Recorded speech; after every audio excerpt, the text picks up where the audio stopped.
I've, I've not had much education opportunity myself. I did my O levels and A levels in England. Okay. After that, I studied for accountancy.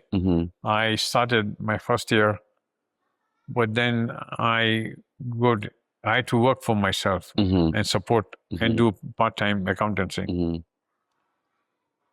While doing that, I got involved into business. Okay.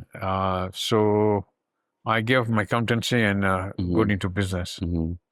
Okay.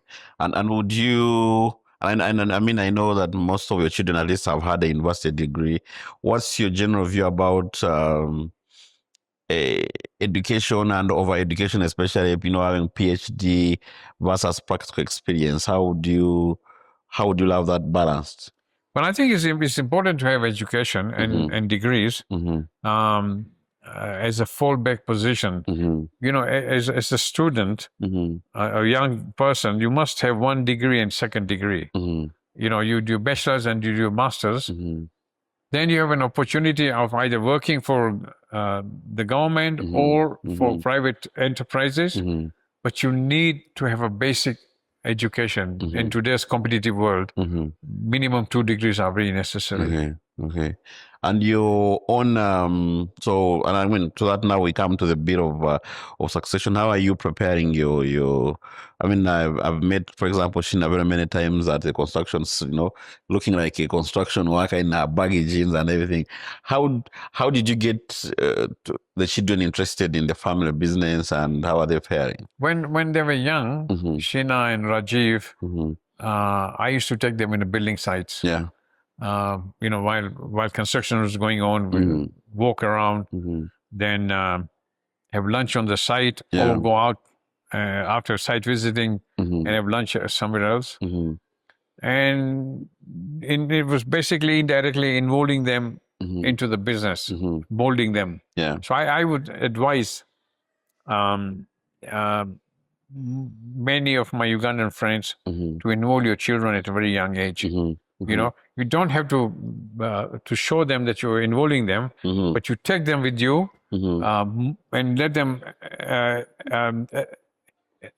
assimilate into the business. You don't have to sell the idea that you are doing it, but you have to indirectly, show them how it's done, and yeah, correct. So they feel as part of their way forward.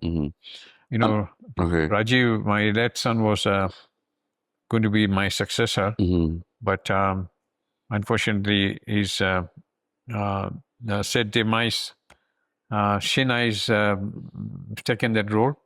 She's doing very well, and she has managed to accomplish a lot of things.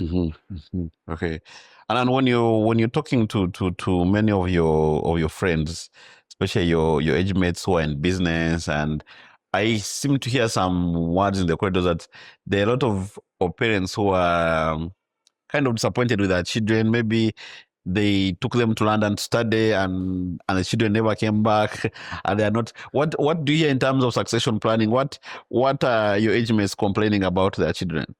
Well, look, some children may not want to go into the traditional businesses that the parents are doing.